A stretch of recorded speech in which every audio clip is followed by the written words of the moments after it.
Hi friends! 'Ustaad Bhagat Singh' cinema అయితే release అయింది. మార్చి 19న అంటే ఈరోజు ఉగాది కానుకగా అయితే ఈ సినిమా రిలీజ్ అయింది. మార్చి 26 రిలీజ్ చేద్దాం అనుకున్నారు. బట్ లాంగ్ వీకెండ్ కోసం అయితే మార్చి 19కి ప్రీపోన్ చేసుకున్నారు. 'టాక్సిక్' సినిమా పోస్ట్‌పోన్ అవ్వడం వల్ల ఈ సినిమా ముందుకు జరిగింది. ఈరోజు ఉగాది 19న ఉగాది ఉంది. ఆ తర్వాత 1 డే గ్యాప్‌లో వచ్చేసరికి రంజాన్ అండ్ సండే 2 ఉన్నాయి కాబట్టి సో లాంగ్ వీకెండ్ కోసం అయితే ఈ సినిమాని ప్రీపోన్ చేసుకొని మార్చి 19గా 'ధురంధర్ 2'కి పోటీగా కూడా రిలీజ్ చేశారు. ఇక ఈ సినిమా రిలీజ్ విషయానికొస్తే తెలంగాణలో ఎక్కడ గూడా మనకి ప్రీమియర్స్ గాని, అలాగే బెనిఫిట్ షోలు గూడా లేవు. అలాగే ఏపీలో చూసుకున్నట్టే బెనిఫిట్ షోలు 4 AM నుంచి అయితే స్టార్ట్ అయినాయి. బట్ మనకాడ ఆ బెనిఫిట్ షోలు గూడా లేవనమాట. సో, మనకు తెలంగాణలో వచ్చేసరికైతే 7 AM షోస్, 8 AM షోస్ అయితే స్టార్ట్ అయ్యాయనమాట. ఈ సినిమా విషయానికొస్తే సినిమాలో హరీష్ శంకర్ గారు చెప్పినంత మ్యాటర్ అయితే ఏమీ ఉండదు. సో, హరీష్ శంకర్ గారు ముందే చెప్పారనమాట. ఫస్ట్ అనుకున్నది ఒక కథ. కానీ తర్వాత ఆయన డిప్యూటీ సీఎం అయిన తర్వాత ఆ కథని మార్చాల్సి వచ్చింది అని. సో, ఫస్ట్ 'తేరి' సినిమా రీమేక్ అనుకున్నారనుకుంటా. సో, ఆ తర్వాత కథను మార్చాల్సొచ్చింది. బట్ కథ గాదు, కథలుగా మార్చాల్సొచ్చిందనమాట. ఈ సినిమాలో 4, 5 కథలుగా ఉంటాయనమాట. సో, ఒక స్టోరీ అంటూ ప్రాపర్‌గా అయితే ఏమీ ఉండదనమాట. ఈ సినిమాలో ఒక స్టోరీ మీద, ఒక పాయింట్ మీద డిపెండ్ అయ్యి ఈ సినిమా నడవదు. అందులో డెప్త్ గూడా ఉండదనమాట. ప్రతి మ్యాటర్‌ని టచ్ చేసుకుంటూ వెళ్ళిపోతాడనమాట.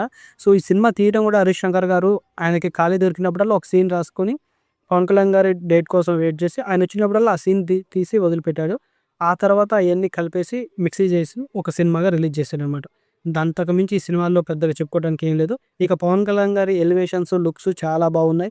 మ్యూజిక్ వచ్చేసరికి దేవిశ్రీ డిసప్పాయింట్ చేశాడు. 'దేఖలేంగే' సాంగ్ ఒక్కటే బాగుంది. అలాగే 'తొలి ప్రేమ' రీమిక్స్ సాంగ్ మాత్రం చాలా బాగుంది. అది ఎప్పటికైనా క్లాసిక్ సాంగ్ కాబట్టి ఆ సాంగ్ ఒకటి మాత్రం చాలా బాగుంది. పిక్చరైజేషన్ కూడా చాలా బాగుంది. కానీ 'శ్రీలీల' మాత్రం పవన్ కళ్యాణ్ గారి పక్కన సెట్ అవ్వలేదనమాట. మేబీ 'రాశిఖన్నా'కి పవన్ కళ్యాణ్ గారికి పెట్టుంటే ఒకవేళ వర్కౌట్ అయ్యి ఉండేది. బట్ 'శ్రీలీల' అంత ఎఫెక్టివ్‌గా అయితే కనిపించలేదనమాట ఆ సాంగ్‌లో. ఇక ఫైట్స్ విషయానికొస్తే ఫైట్స్ అన్నీ కూడా చాలా బాగున్నాయి. ఎందుకంటే చెప్తున్నాను కదా! ప్రతిదీ కూడా వాళ్ళు విడివిడిగా తీసుకున్నారు. ఆ తర్వాత కలిపినప్పుడే వచ్చింది ప్రాబ్లమ్ అంతా. ప్రతి సీన్ కూడా చాలా క్వాలిటీ ఉంటుంది. అలాగే ఆర్ట్ డిపార్ట్‌మెంట్ కూడా చాలా బాగా వర్క్ చేశారనమాట. సో, పవన్ కళ్యాణ్ గారు కూడా చాలా వరకు ఆయన స్టైల్, స్వాగ్‌తో సినిమాని చాలా వరకు లాక్కొచ్చారనమాట. అది ప్రతి సీన్‌లో కూడా కనపడుతుందనమాట. డైలాగ్స్ కూడా కొన్ని చోట్ల చాలా బాగా పేలాయి. బట్ ఇయన్నీ మిక్స్ చేసి సీక్వెన్స్ వైస్‌గా చూసుకుంటే మాత్రం సినిమా లాగా అయితే అనిపించదనమాట.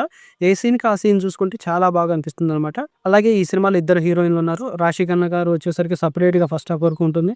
'శ్రీలీల' గారు వచ్చేసరికి సెకండ్ హాఫ్‌లో ఉంటుందనమాట. వీళ్ళిద్దరు ఎక్కడ ఎదురు పట్టం గాని అది గాని ఏమి ఉండదనమాట.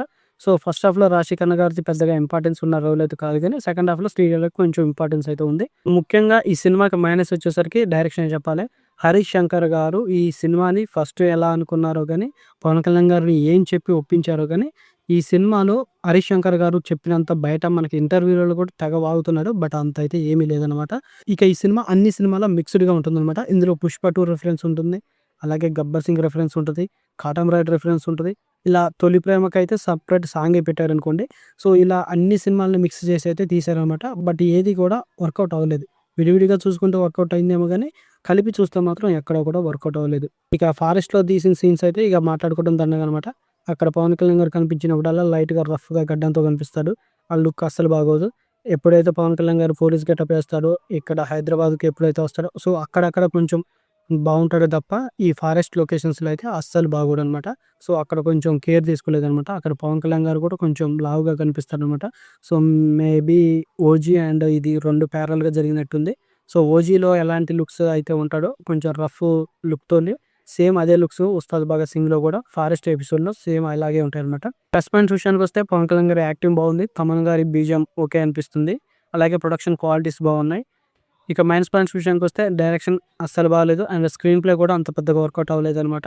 అండ్ మ్యూజిక్ కూడా చాలా పెద్ద మైనస్సే. ఇక పర్ఫార్మెన్స్ పరంగా చూసుకుంటే 'శ్రీలీల' ఓకే అనిపించింది. 'రాశిఖన్నా'కి అంత ఇంపార్టెంట్ క్యారెక్టర్ అయితే కాదు. ఈ సినిమాలో సీన్స్ అనేది సింక్ అవ్వలేదు. సో, దానివల్ల ఈ సినిమా కొంచెం డిసప్పాయింట్ అయితే చేసిందని చెప్పాలి.